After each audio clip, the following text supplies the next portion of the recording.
Estamos ao vivo no Facebook e no Instagram.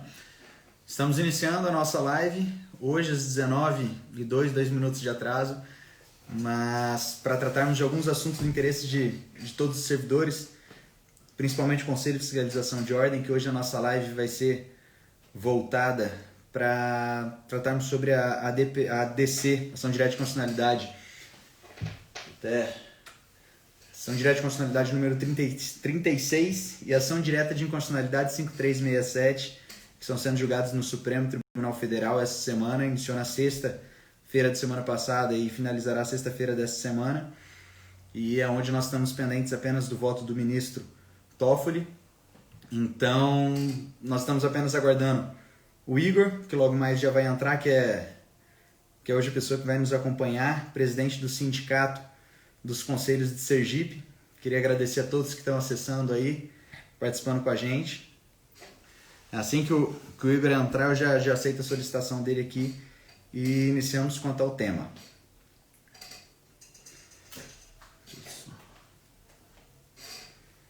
Tinha que dar uma...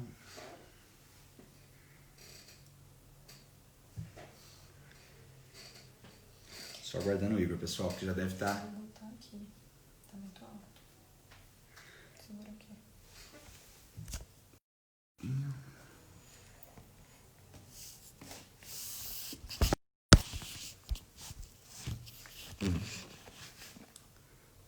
Acho que a gente já pode até estar começando, a gente já está com uma quantidade de pessoas aqui. Então, só passando aqui, vamos começar antes do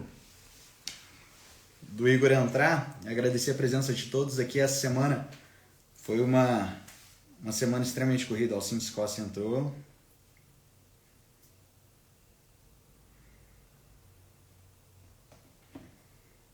O Marco já passando aí que está ansioso. Todos estamos.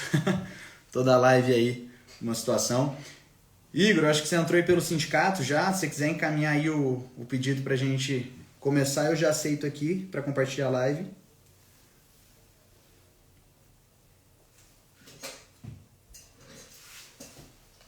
A Marilene do CRE, Rio Grande do Sul também.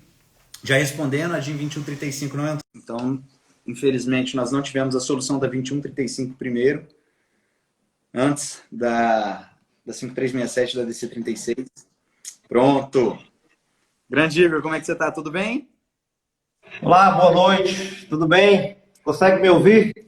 Perfeitamente. Acredito que todos também estão conseguindo escutar o Igor aí. Se quem estiver aí escutando, dá um joinha aí. O pessoal do Facebook vai ficar um pouquinho complicado, vocês vão me ver, mas vão escutar o Igor. A gente colocou do lado aqui o aparelho, que a gente ainda não conseguiu com essa tecnologia transmitir simultâneo, mas logo mais conseguiremos. É verdade. Jane da Nova acompanhou a gente. Igor, e aí, como é que estão as coisas? Então, rapaz, hoje aqui em Aracaju fez até um dia bonito, mas agora perto de 6 horas eu quase tomo um banho de chuva. Tá caindo um vendaval aqui agora, né? Aí eu pensei que eu ia aparecer todo molhado aqui, igual aqueles patos molhados, né? Mas consegui me salvar e deu um jeito aqui da gente participar, né? Não, que excelente, excelente.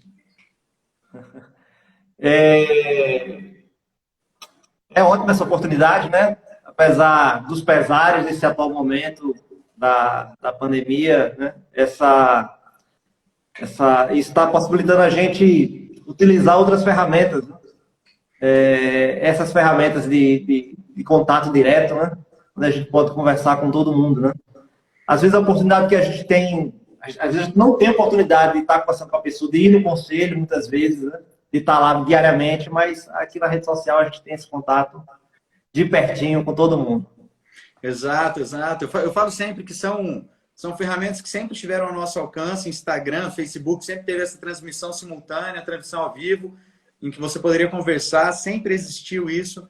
O Zoom também sempre foi, lógico que evoluiu muito agora, mas nós não usávamos. Nós tínhamos essa tecnologia na mão, não usávamos. Eu falo muito por mim, nós advogamos para diversas entidades nacionais e boa parte das vezes nós para conseguirmos fazer uma reunião, por exemplo, Sergipe, nós tínhamos que agendar, marcar viagem, aí aeroporto, avião, hotel, todo um deslocamento.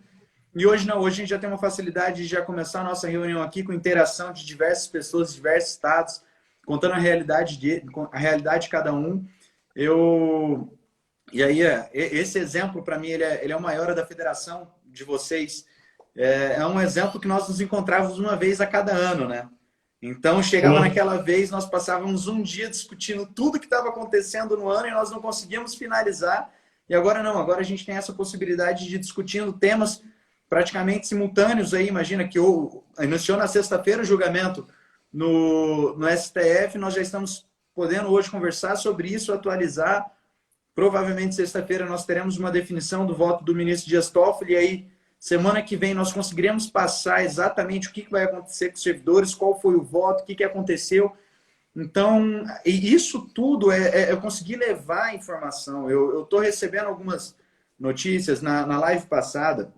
Eu tratei muito com a Jane também sobre algumas questões sobre demissão imotivada que estavam acontecendo.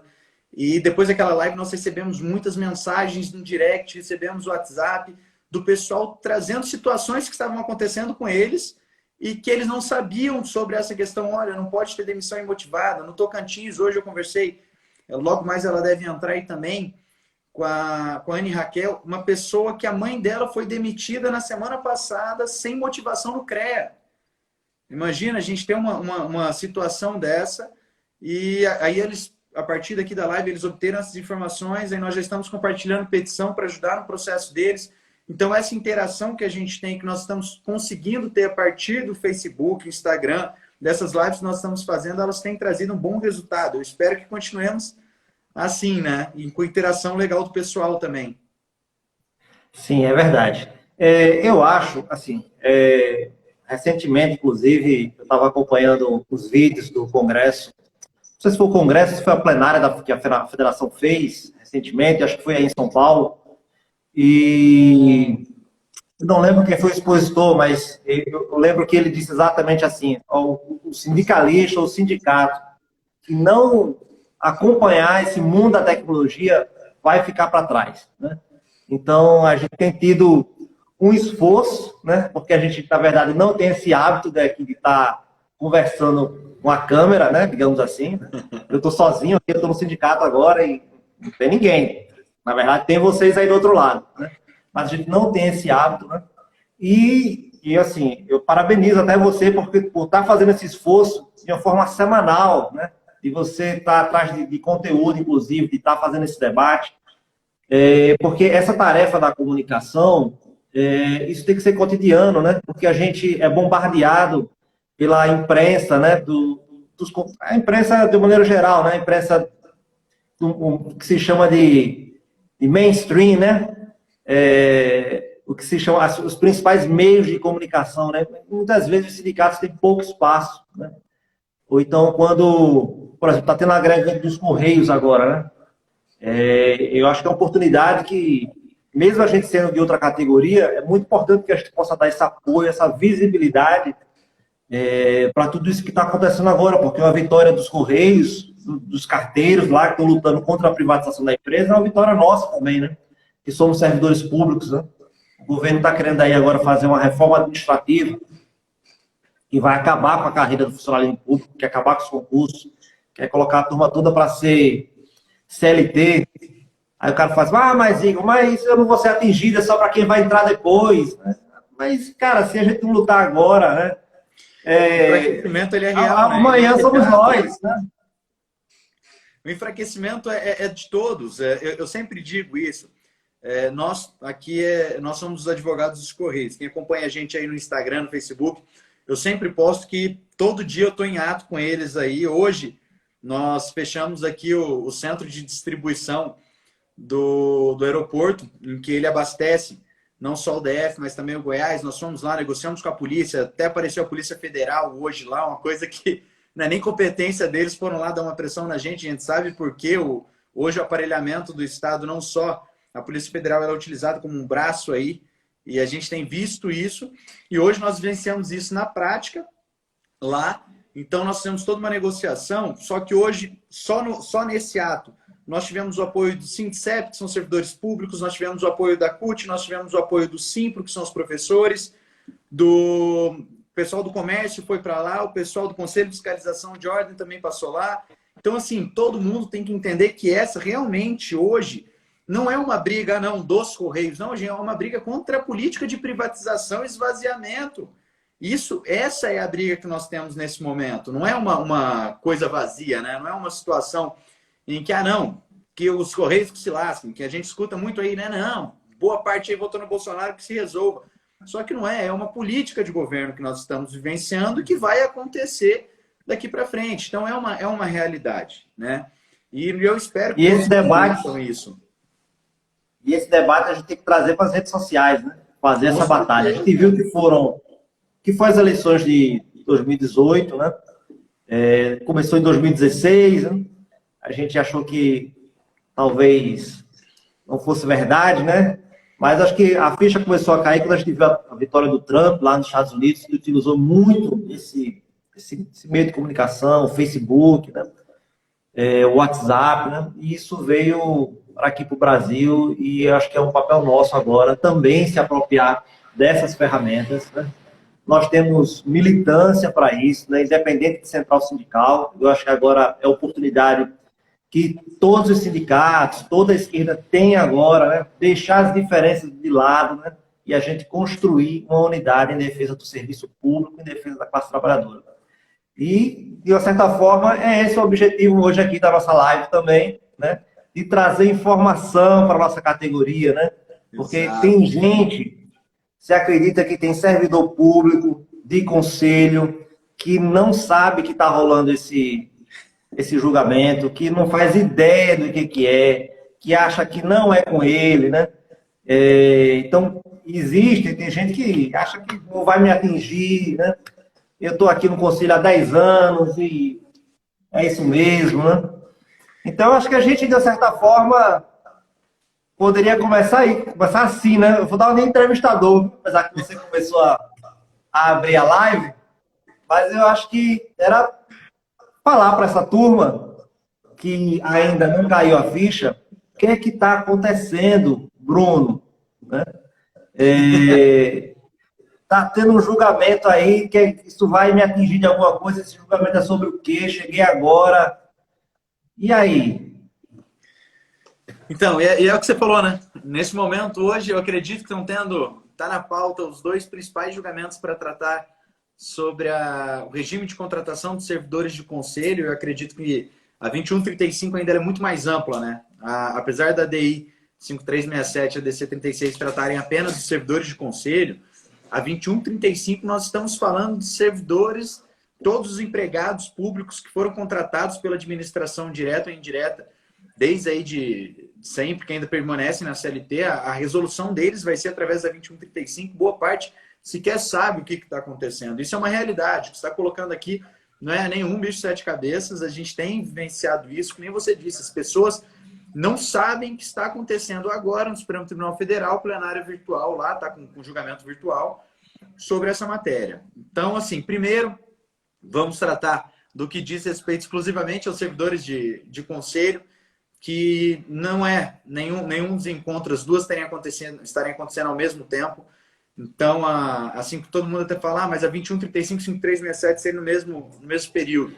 Nós temos que lembrar que quem está definindo a pauta ainda é o presidente, e o presidente logo mais não vai ser mais, mas ainda é o ministro Dias Toffoli. Então, a gente quer o que está aguardando o julgamento dele na 5367.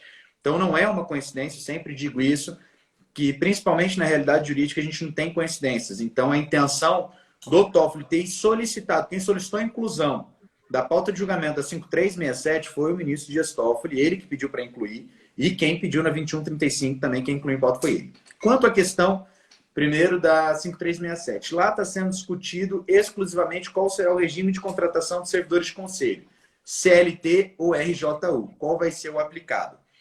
E aí nós temos 3 votos, e ainda é uma situação que para a gente ela é bem delicada. Nós temos votos da relatora, da Carmen Lúcia. Ela deu um entendimento claro de que é o regime jurídico único que ela entende pela aplicação.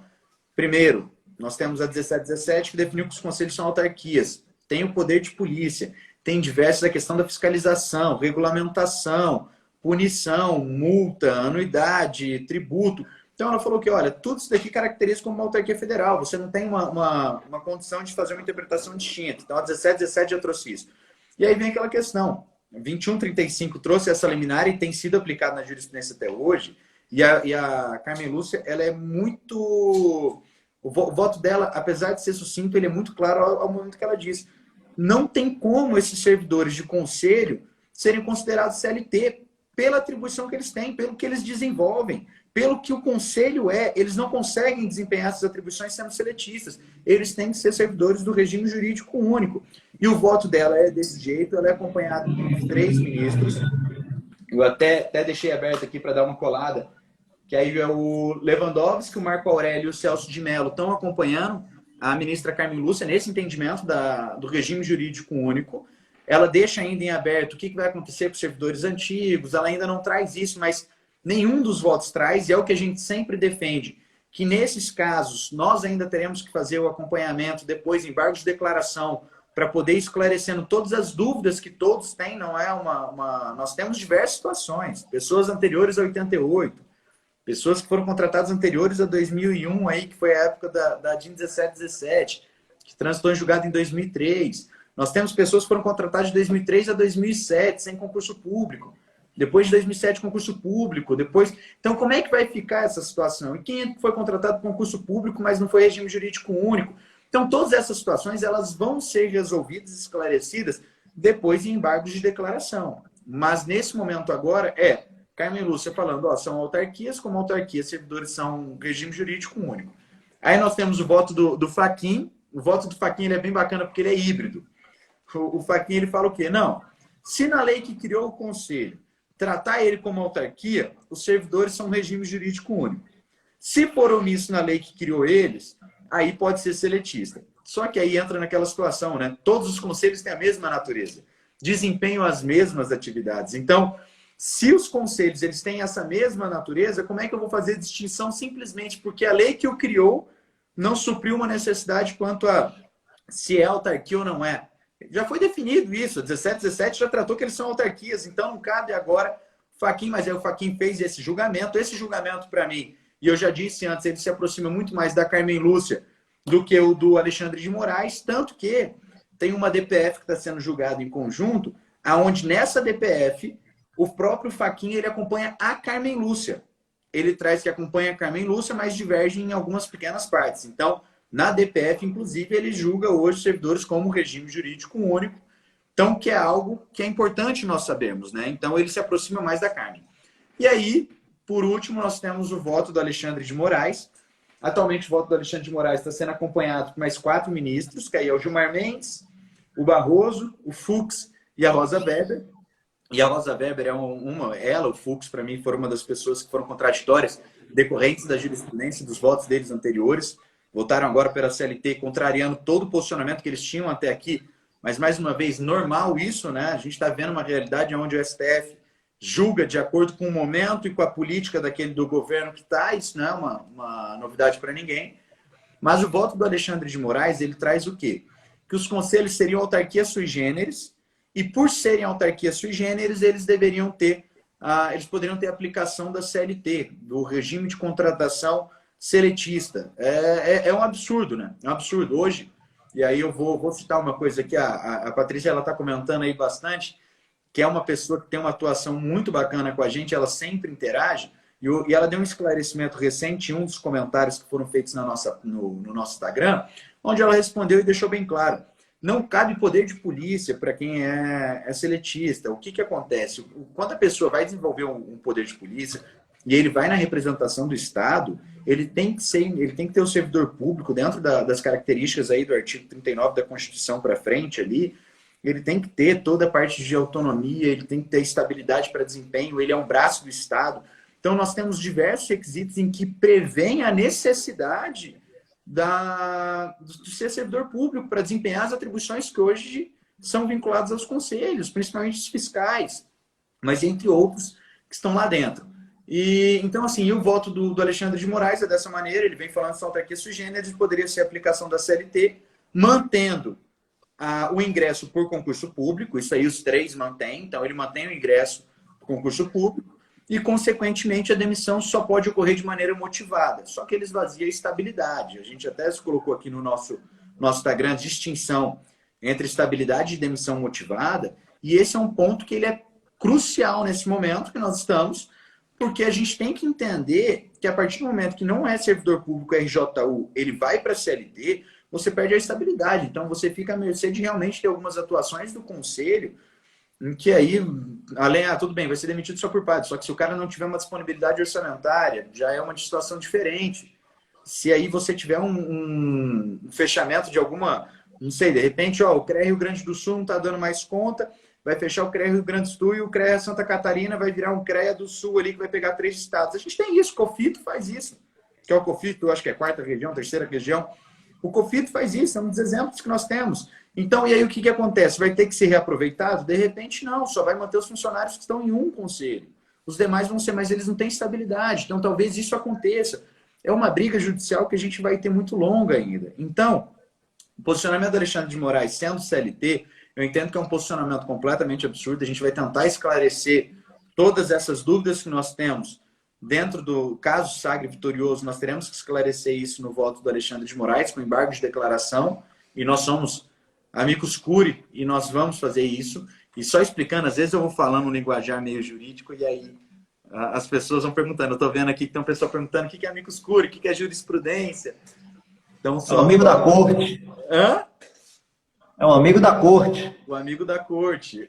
A jurisprudência, só para quem não sabe, porque eu vou falando esses termos aí, é importante vocês saberem. A jurisprudência é quando nós temos diversos julgados de um tribunal, e aí nesse caso sempre trago do Supremo Tribunal Federal, STJ, são diversos julgados no mesmo sentido que se transformam em uma jurisprudência, né? Quando você tem reiterados julgados e vira praticamente uma corrente de entendimento. Então isso é uma jurisprudência. E o amigo da corte é quando você tem a possibilidade de peticionando, esclarecendo algumas coisas, e dentro do próprio processo, inclusive, nós podemos embargar, fazer embargo de declaração, nós podemos fazer algumas movimentações, que nós vamos fazer com certeza. Mas me diga uma coisa, esse julgamento, ele estava sendo realizado numa outra data. Ele foi retomado agora na última sexta-feira, ele foi reaberto só para o Toffoli votar, ou tipo, o Fachin ele pode mudar a posição dele até o encerramento dessa sessão? Ou o voto dele está dado e está pronto?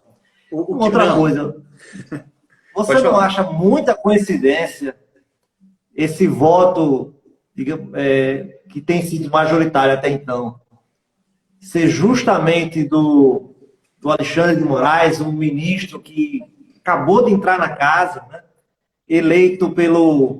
Indicado pelo presidente Vampiro, né? Aquele que quando a gente começava a falar qualquer coisa na imprensa, a gente dizia, primeiramente, fora Temer, né? Você não acha que é muita coincidência, né?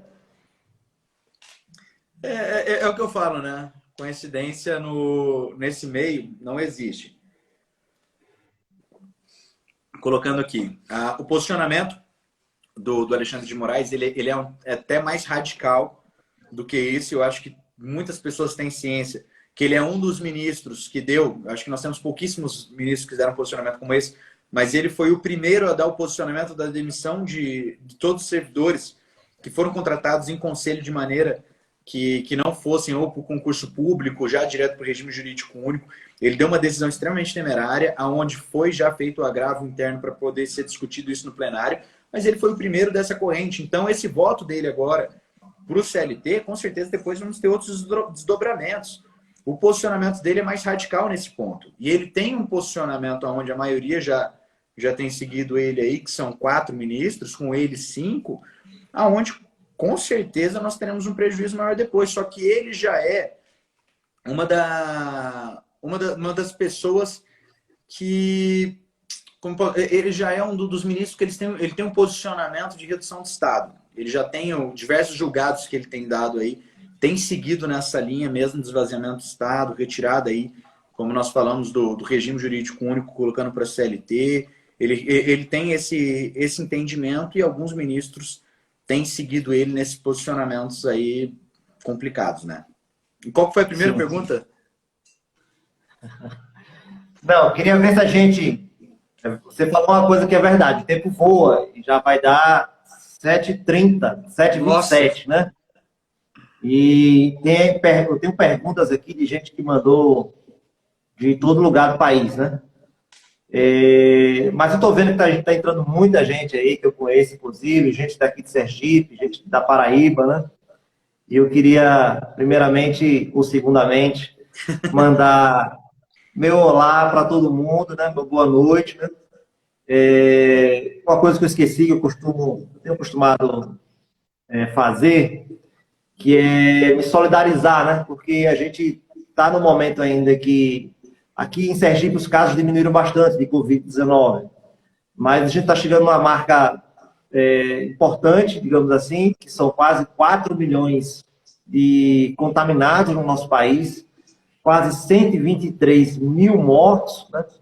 E o irônico disso tudo, ou não, é que eu acredito que boa parte dessas mortes elas poderiam ter sido evitadas, né?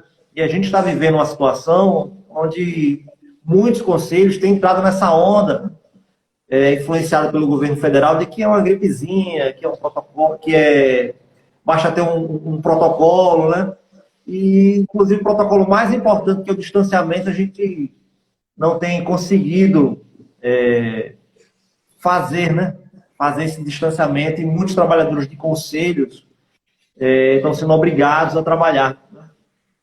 Inclusive, os conselhos, sem a menor sensibilidade, estão convocando servidores de grupo de risco, ou que convive com parentes, com pais idosos, né? Ou que tem filhos em idade escolar para trabalhar. Aqui no Sinduscose, e eu estava até brincando essa semana, tem um conselho aqui que ele já pode pedir música, né? Porque já tem um monte de ação, são ataques atrás de ataques, é o CREA, né? Infelizmente, esse conselho... Com o sistema Confea CREA, cara. Toda live minha eu mando um abraço pro pessoal do Confea e dos CREAs, porque para mim, eu já falei para todo mundo, eu sempre repito, eu já vou aproveitar a sua deixa aqui para falar que eu tenho um carinho especial pelo Confea e pelos CREAs aí, porque todos os absurdos que acontecem se iniciam no sistema Confecrea, tá? Isso daí não é uma realidade só de você, é uma realidade nossa. A demissão dessa semana, que foram 3 do Tocantins, no CREA Tocantins, o não cumprimento de plano de cargos salários, CREA. Gente, CREA, sistema Confecrea, eu já falei, para mim chega a ser um absurdo a situação que nós vencemos. Cara, olha, a gente tem representação aqui em Sergipe em cerca de 15 conselhos e ordens, que a gente tem servidores filiados. Mas o CREA, ele dá trabalho pelo resto inteiro, entendeu? É incrível. Então, praticamente o que a gente gasta de grana aqui, a gente poderia estar investindo em outras coisas, sei lá, se bem que o dinheiro é para isso mesmo, é para luta, mas vai todo para gastar em ação contra o CREA, porque os caras os caras acham que gostam de fazer isso, não é possível, não acredito, né? A gente tem que chamar a polícia no dia. Do presidente, cara, não pode ser outra coisa. Deve ser. Deve ser o Confé aqui mandando fazer merda daí para baixo. Desculpa a palavra, gente. Deve ser, tudo bem. Aqui a gente teve que entrar com uma outra ação recentemente para poder garantir que os trabalhadores do CREA, que são do grupo de risco, porque essa turma não quer nem poupar esses, fossem trabalhar, ficassem em casa, né? E assim, tem um outdoor que circulou no Brasil inteiro, mas ele começou aqui em Sergipe, não sei se teve aí em Brasília, acho que eu vi uma foto, que assim, a morte não pode governar o Brasil. Então a gente não pode deixar esse sentimento de morte, né? Que não tem nenhum amor próprio pela humanidade, né? Que estão querendo acabar com o serviço público, estão querendo tirar todos os direitos da nossa categoria de servidores dos conselhos, acabar de certa forma. Então, tá nosso papel aqui agora, é esse convite que eu quero fazer, para a gente voltar para o assunto aqui, para todo mundo se organizar, procurar seu sindicato aí no seu estado, né? E ver como é que a gente pode fortalecer essa luta aí, né? Exato. Eu vejo muita gente falando assim, que meu sindicato não faz nada. Vá lá, eu conheço muito sindicalista. Eu sempre falo isso. Eu até conheço a turma. Eu sei que tem uma turma que tem problema com rede social, eu também tenho. Estou tentando aqui, né, passar essa comunicação. Ó, Eu só aproveitando, eu quero aproveitar aqui essa linha que a gente está traçando, mas só voltar em duas coisas. Primeiro, você perguntou, antes eu deixei de responder e até colocaram aqui, citando sobre a possibilidade de mudança de voto dos ministros que já votaram. E o que acontece na ação direta de inconstitucionalidade 2135 e na DC 36? É possível sim. Quando foi feito a solicitação para o ministro Toffoli complementar, e eu ainda falei na época, falei, olha, eu não sei se vai ser possível os demais alterarem votos, ou ele simplesmente vai colocar um voto ali dentro do processo e resolvido. Só que ele recolocou em um julgamento virtual. O que ele fez? Ele reinseriu em um julgamento virtual, foi aberto novamente, então há a possibilidade de demais ministros mudarem os votos. Então aí a gente pode ter uma mudança de cenário até sexta-feira. Nós aí já estamos na quarta, nós não tivemos voto dele, também não tivemos mudança de cenário, mas pode sim ocorrer uma mudança de cenário, até para que seja RJU, nós precisamos que mude, mas nós temos aqui uma situação que é possível, porque foi aberto novamente o julgamento virtual, tá? Um outro ponto, e aí eu queria colocar aqui, o Vitor Pereira, ele está acompanhando a gente pelo Facebook, e ele é uma das pessoas que eu vejo que ele tem um dos maiores conhecimentos voltados para a parte de regime jurídico único, CLT, servidores de conselho. Até quero deixar aqui um convite aberto para quando puder fazer uma live com ele, ou bater um papo direto com ele, que é uma pessoa que tem um discernimento bacana. Ele trouxe um ponto que, com certeza, os conselhos têm trabalhado muito para conseguir que os demais ministros acompanhem, ou o Toffoli, pelo menos, acompanhe o ministro Alexandre de Moraes, não só pelo regime de contratação que os conselhos sempre entenderam pela CLT, não só por isso, mas ele traz um fato que é um dos pontos que o Alexandre de Moraes já entra no julgamento dele, mesmo não sendo a necessidade do momento, mesmo não sendo o mérito da ação, ele já entra citando sobre o cumprimento ou não da 8.666, sobre a licitação, que ele fala que não tem que ser cumprido à risca a 8.666, mas as diretrizes dela, e aí através de normativos internos, onde vão regulamentar o cumprimento de quem não vai ser mais a licitação pura, né? Mas de concorrência para escolher quem vão ser os fornecedores de serviço. Agora, você imagina, vamos voltar com o FEACRE aqui. Imagina o Confea que tem 300 milhões em caixa sem ter que seguir 8.666, o que vai virar? Então, essas são a bagunça. Essas são as situações e é o que a turma quer. O Alexandre de Moraes é bom, né? O voto dele é bom por isso. E os conselhos vão fazer um peso, já estão fazendo, com certeza, para o Toffoli acompanhar.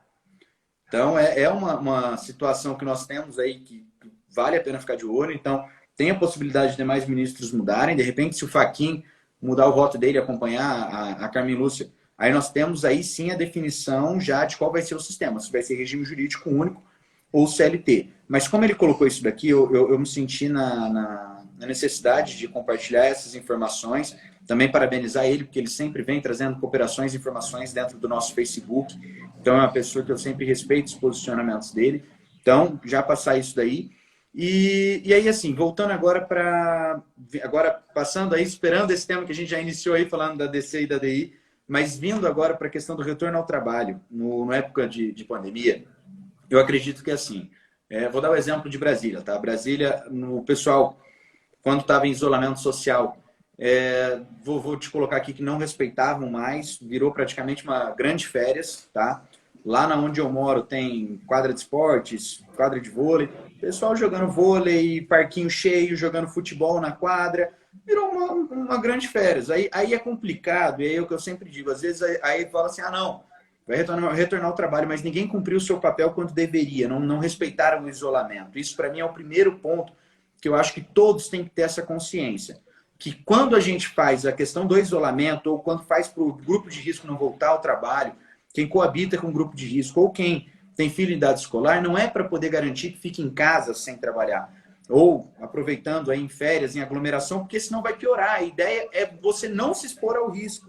Então, às vezes, a gente fica numa situação extremamente complicada, porque boa parte das vezes, o que acontece na defesa dos conselhos, principalmente em ações como a nossa aqui que a gente move. Ele fala que não está sendo respeitado, fala que não está sendo respeitado pela própria população, que o governador está abrindo tudo. E é uma coisa que boa parte das vezes nós colocamos uma situação dessa. Então, gente, nós temos que respeitar. A questão do retorno ao trabalho, eu tenho um posicionamento, meu escritório é exemplo disso. Aqui nós decidimos esperar, tá? Meu escritório não volta mais esse ano. Nós vamos voltar, se voltarmos em janeiro, caso já tenha vacina, quando todos estiverem seguros. Até lá nós não voltamos. Só eu e meu sócio, nós estamos fazendo os atendimentos, reuniões, porque o escritório precisa continuar atendendo. Nós, como eu disse aí, nós atendemos mais de 50 sindicatos, entre eles o Correio. Então, hoje eu estava em ato, depois negociando com a polícia. Então, essas situações, nós precisamos nos expor, mas nós decidimos esperar com os demais advogados que trabalham aqui, com secretárias, motoristas, tudo isso a gente decidiu esperar, foi uma opção nossa. Só que aí, eu sempre digo, os conselhos, eles estão fazendo a retomada, e aí vamos citar o Confe aqui. Eu não sei se você chegou a ficar sabendo desse caso, Igor, mas aí eu vou compartilhar com os demais. Nós tivemos um caso no Confe que o servidor retornou ao trabalho, nós estamos vamos mover uma ação através do escritório, a gente está fazendo todo o trabalho possível para assessorar a família. O servidor retornou ao trabalho, nós entramos com a ação, garantimos o afastamento do grupo de risco, mas na semana que ele trabalhou, na semana seguinte, ele foi diagnosticado com coronavírus, o quadro dele piorou, UTI, chegou a falecer. Aí eu viro para você e falo, poxa, não tem um nexo causal aí? Qual é a ideia do conselho exigir o retorno ao trabalho numa situação como essa, sabe? É não ter nenhuma sensibilidade. E aí, depois de um falecimento, a liminar era válida por 30 dias. Depois desses 30 dias, por incrível que pareça, e aí é uma situação ainda que chega a ser mais bizarra, o Confe exigiu que todos retornassem, inclusive grupo de risco, todos. Aí lá vamos nós de novo entrarmos com a ação para poder prorrogar, e aí prorrogamos por mais 60 dias, mas mesmo depois de uma situação como essa, o Confe ainda tentou retornar todos do grupo de risco ao trabalho. Então, assim, para todos os sindicatos, eu sempre falo, e aqui eu deixo esse canal aberto, pedindo que todos que tenham interesse, que queiram a petição, olha, eu sou grupo de risco, não quero voltar, eu quero que o meu sindicato entre com a ação, peça. Nosso escritório não tem nenhum problema, a gente libera todas as petições que a gente tem aqui. Eu mandei aí, nós temos uma pessoa que acompanha a gente sempre aqui, o Natalino, foi demitido. Mandei a petição do escritório também para ele ser reintegrado aí, espero que ele consiga. Vai sair, Natalino. Vai dar certo, daqui a pouco ele aparece aí. Então, assim, o Natalino, nós tivemos o Gustavo que retornou aí também, depois de um longo trabalho, nós vamos criar sistemas depois. Mas a nossa petição a gente divulga porque grupo de risco, quem coabita com grupo de risco e filho em idade escolar não podem retornar. Não devem retornar. E não estou falando assim, não, se chamarem não vá. Não é isso.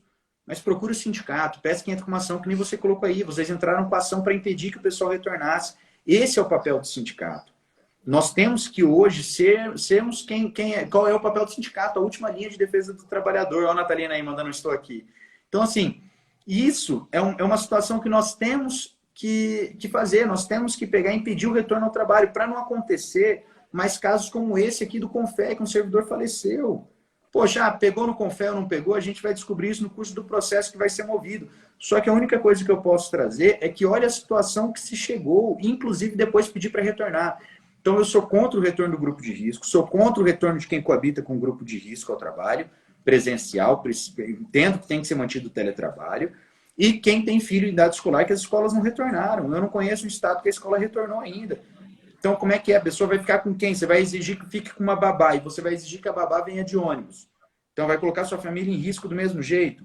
Então, são situações como essa, que o sindicato está aqui para poder ajudar. Eu acho que esse é o papel que tem que ser desenvolvido. Sempre estimulo a todos que não faça isso, que não retorne, mas que, caso seja chamado, procure o sindicato. Principalmente vocês aí que são atuantes, tem que procurar mesmo, tem que entrar com a ação. E aí nós estamos à disposição para ser tudo, né? Todas as petições, o que nós tivemos à disposição aí para vocês. Não, eu agradeço porque tive uma situação aqui recentemente que a gente precisou de um apoio aí de vocês, uma situação que a gente ainda está construindo aqui, né? E vocês mandaram a petição aí para a gente e está sendo muito importante nesse sentido.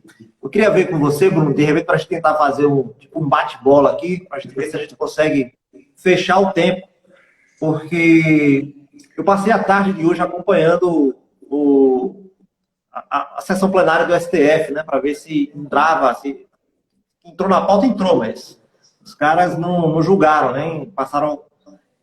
Isso tem se tornado, inclusive, repetitivo. Entra na pauta, vão dar aquelas 6 horas, retira da pauta e é recolocado para uma outra data. E a gente tem uma realidade, foi muitas das perguntas que chegaram aqui, foi porque boa parte das ações que a gente tem de vários servidores que foram reintegrados foi com base na liminar da 2135. E hoje ela, mais uma vez, vai ser, não foi julgada, vai ser remarcada, né? Se o STF decidir pela CLT que existe essa possibilidade, para essa sexta-feira agora, né? Que, obviamente, a decisão não vai ser a partir dessa sexta, mas somente após o trânsito de julgado, pode ter algum conflito? Essa foi um conjunto de perguntas importantes, foi sobre esse tema. Claro, claro. Inclusive, algumas ações que a gente entrou aqui em Sergipe, na Justiça Federal, muitas foram com base nessa liminar da 2135. Vai ter impacto? E aí entra naquela situação, né, Igor, que pra gente chega a virar um absurdo quando a gente tem um julgamento distinto aí que desmembra, quando a gente trata da DI, da DI 5367, na ação direta de constitucionalidade 36, é que não é um posicionamento, esse que você está trazendo, não é um posicionamento só de vocês. São diversos sindicatos, diversas ações que tiveram essa fundamentação em todas as ações de primeira instância, depois foram para a segunda, chegaram no STJ, algumas já chegaram ao STF, teve a votação no STF favorável, mantendo aí, inclusive reintegrando, algumas transpondo servidores para o regime estatutário. O posicionamento do STJ é pacífico aí pelo RJU, o posicionamento do RJU, eu nunca vi uma posição do STJ definida pela CLT. Aí a gente chegar agora e ter a possibilidade de julgamentos distintos, onde pode ser definido na 5367 que servidores de conselho se aplicam à CLT e na 2135 que as demais categorias vão ser transpostas para o regime jurídico único. Então, por isso que quando eu digo que não foi uma coincidência a inclusão em pauta das duas matérias, é por isso, porque eu acredito que esse julgamento ele vem para definir não só a 2135, mas como a 5367 também. E talvez na 2135 eles inclusive já justifiquem a questão dos servidores de conselho que está sendo julgado à parte. E aí nós vamos ter que aguardar o julgamento. Mas caso venha a ser definido pela CLT, eu sempre digo, ações com trânsito em julgado com mais de 2 anos, o STF ele tem um posicionamento claro de que é direito adquirido, coisa julgada, não há o que se fazer. Não vão entrar, não cabe ação rescisória, não cabe que seja feito. Então, eles têm mantido em ações com trânsito julgado com mais de 2 anos, respeitando a coisa julgada, a situação constituída. O que isso quer dizer? Quem entrou, ganhou e já acabou a ação há mais de 2 anos, está resguardado, mesmo que tenha no RJU, eles vão ter que esclarecer o que vai acontecer com essas pessoas. Na última live eu até dei o exemplo de um julgamento de um processo chamado Quintos, que tratou sobre isso. Mas, e aí, se for julgado, e os demais? Quem está com o processo em curso? E aí nós teremos uma mudança de jurisprudência, nós teremos uma mudança de entendimento do STF, nós teremos um posicionamento distinto, aonde vai ser a aplicação da CLT, só que lá vai ser decidido uma coisa. Como é que vai ser o ingresso e o fim do vínculo. Ingresso no órgão, ingresso no conselho, e como vai ser o desligamento do conselho. Qual vai ser o método de ingresso? Vai ser concurso público? Vai ser seleção? E o desligamento? É demissão motivada? Não é? Vai poder fazer o desligamento independentemente de motivação? Isso tudo vai ser definido lá. E aí, por exemplo, um exemplo aí, de repente você conseguiu reintegrar a pessoa porque teve uma demissão imotivada. Se o STF entender que o CLT continua tendo demissão motivada, mesmo que tenha uma mudança, ele não vai ser mais RJU, mas ele vai ser reintegrado.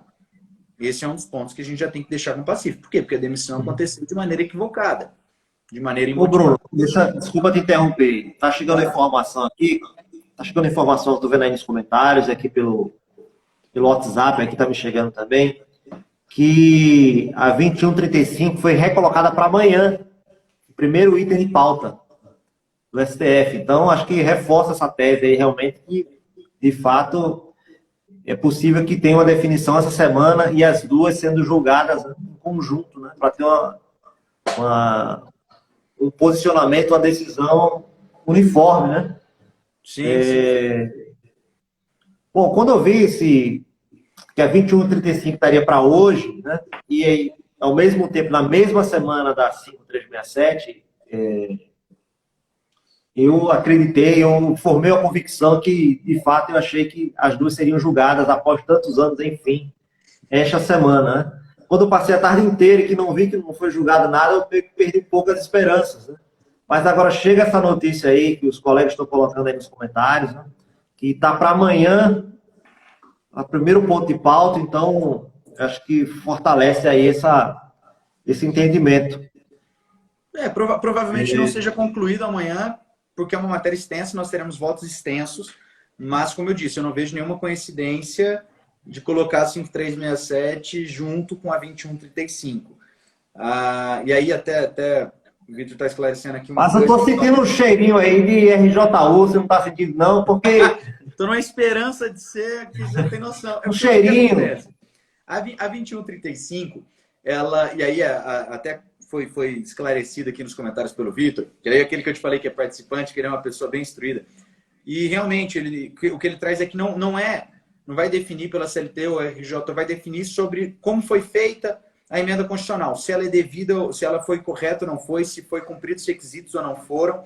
E então, assim, realmente, quando foi feita a liminar da 2135 lá atrás, que trouxe que não existia a figura do empregado público, que não existia a figura CLT na contratação da administração direta, aí, que foi feita a liminar, suspendendo, falando, olha, essa emenda que vocês fizeram não cabe aqui, vocês não cumpriram o quórum, ela não cabe aqui, então não existe essa figura do empregado público. Por isso que a 2135 realmente não tem o que se dizer, é uma coisa o quê? Tinha que ter cumprido um número, não foi cumprido um número, então não vai existir a figura do CLT na administração direta. Só que aí vem o problema do julgamento em separado da DI 5367.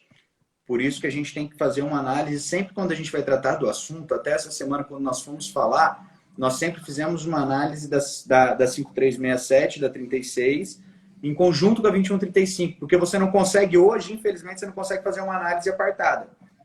Então, só vai acontecer isso, por exemplo, um cenário aí onde eu tenho uma esperança enorme de que aconteça Toffoli acompanha a relatora, Carmen Lúcia, não vão dar os 6 votos, então não vai ser definido já o regime jurídico único, porque não deu 6 votos, e ação direta de inconstitucionalidade e ação direta de constitucionalidade precisam de no mínimo 6 votos, é um quórum exigido. Então não atingiria o quórum e aí voltaria aos servidores numa análise do regime jurídico único ali na 2135. Excelente, resolvido o nosso problema. Estou numa esperança que isso aconteça, porque nós fizemos todo o nosso trabalho, despachamos com o ministro, como nós conversamos, falamos que faríamos, fizemos todo um trabalho de acompanhamento e estou numa esperança de que isso aconteça gigante para que nós possamos, ao final da semana, aí sexta-feira, ou amanhã, junto com sexta, e acabando o da 5367, dar um grito aí, RJU, e problema resolvido, todo mundo estável, e agora vamos trabalhar em plano de cargos e salários, lei, e aí a gente vai para um outro caminho, que é a nossa esperança, né?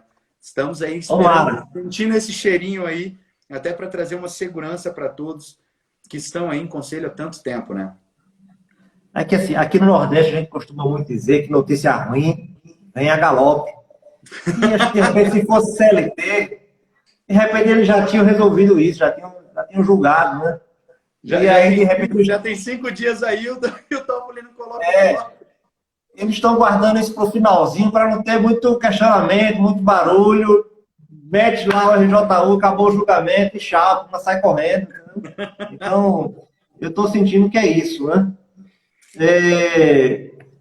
Mas, independente desse julgamento, vai continuar. Como é que fica a situação dos sindicatos também? Porque hoje a gente tem um problema, que é o seguinte, tem muito conselho, e você deve ter conhecimento, deve acontecer em Brasília, que é o seguinte, nós temos um posicionamento político que a gente não negocia nada com o sindicato. Então, quando é para... É aquilo, né? Quem fala muito isso, eu ouço muito do Douglas aí em Brasília, que a gente apanha dos dois lados, né? Apanha dos dois lados da palmatória, né? A gente apanha por ser CLT, a gente apanha por ser RJU, né? E a gente só quer apanhar de um lado, né? Apanhar de um lado só, né? Até poder saber como é que a gente se defende, né? E hoje a gente tem que lutar com as armas que eles usam contra a gente também. Porque, como é que fica essa questão do dissídio? Porque hoje a gente não pode entrar com dissídio, né? Hoje, praticamente, quando o conselho não quer, o conselho bate o pé, não quer saber.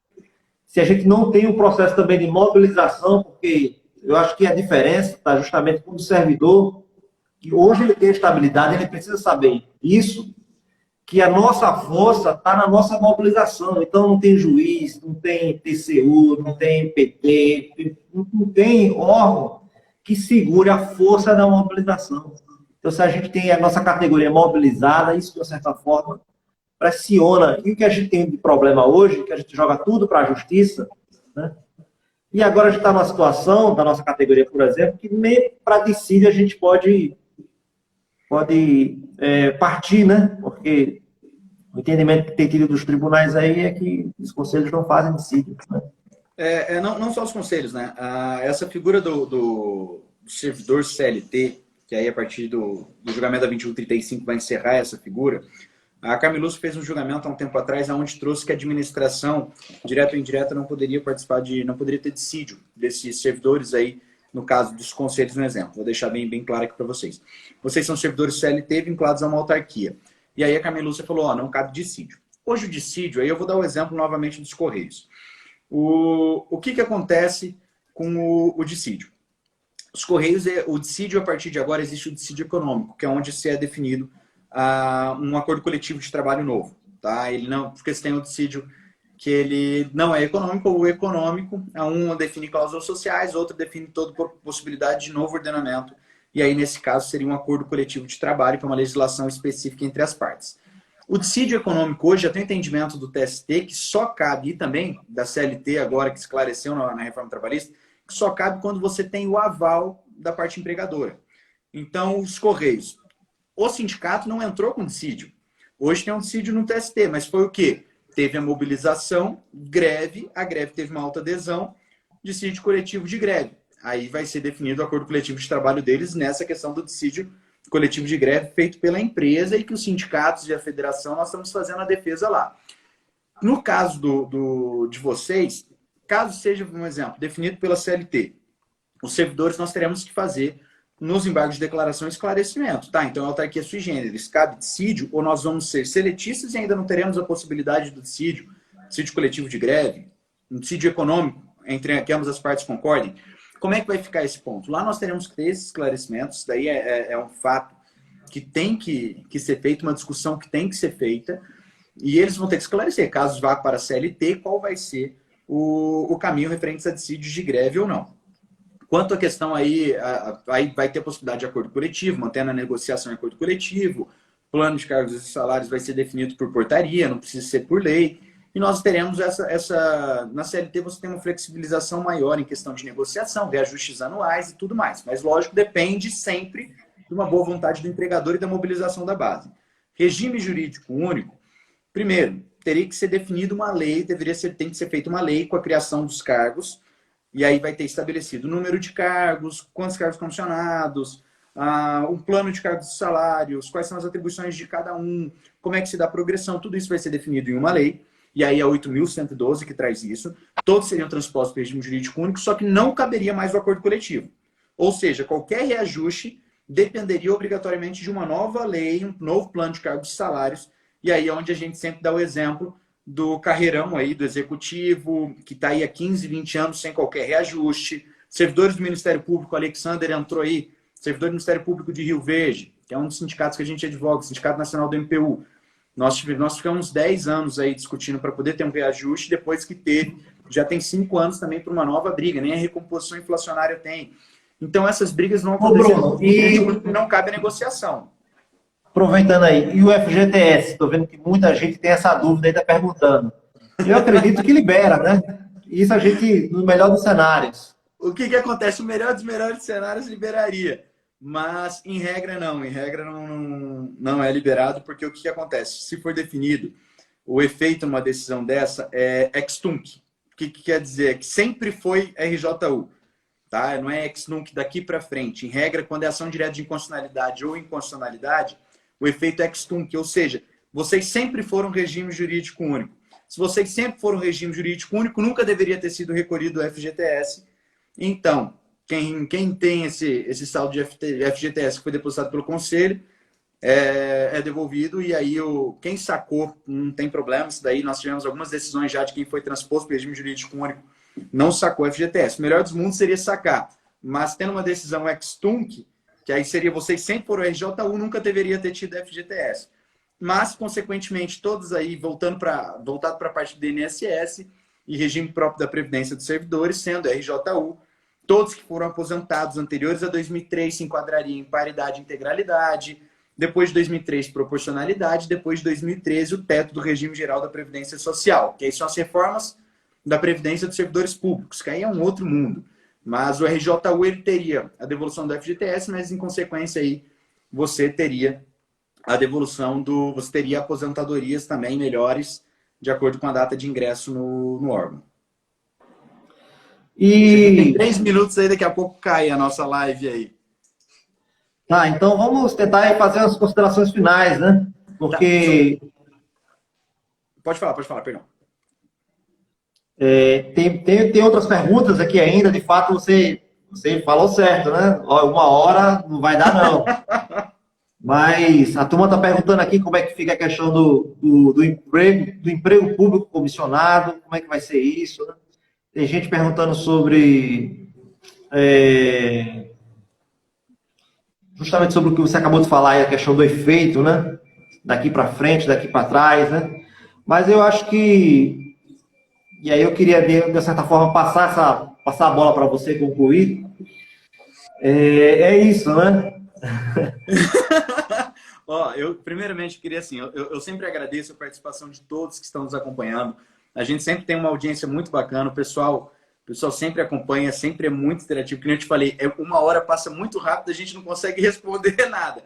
Mas eu vou fazer o seguinte, quem ficar com dúvidas, manda aí pra gente no privado.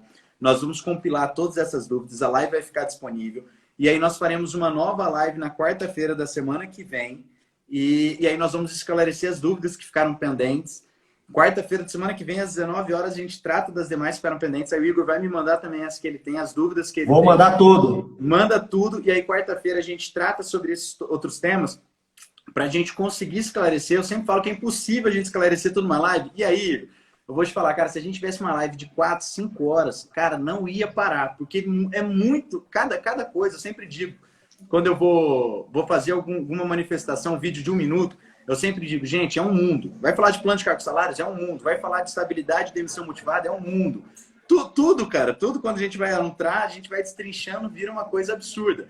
Então, quarta da semana que vem, nós teremos uma nova live. Aí nós vamos ver também quem vai nos acompanhar aqui. A gente está fazendo uma interação com diversos outros estados para que nós possamos conhecer a realidade de cada um. Hoje nós fizemos com o Igor, que é uma pessoa que eu sou fã, extremamente interativo, que ele sempre está interagindo com a gente. Não só isso, participativo, um sindicalista de primeira, defendendo a sua base. Então, deixo todos os elogios possíveis a você, Igor. Continue assim, porque você, como muitos sindicalistas, vocês são a última linha de defesa do trabalhador. Nós, advogados, simplesmente assessoramos vocês para vocês conseguirem concretizar aí tudo que vocês têm em mente. Então, nós estamos aqui para poder ajudar. Que nem eu te falei, quiser petição, você me pede. Quando quiser fazer uma nova live, você fala comigo. Mas não desanime, vamos lá. A gente fez um post esses dias, a maioria das pessoas vê sempre, pô, tá acabando o sindicato. Eu não vejo assim. Eu vejo que agora é o momento da gente crescer os sindicatos com apoio de todos, porque eles têm que entender que nós somos a última linha de trabalho. Então, isso. 10 segundos.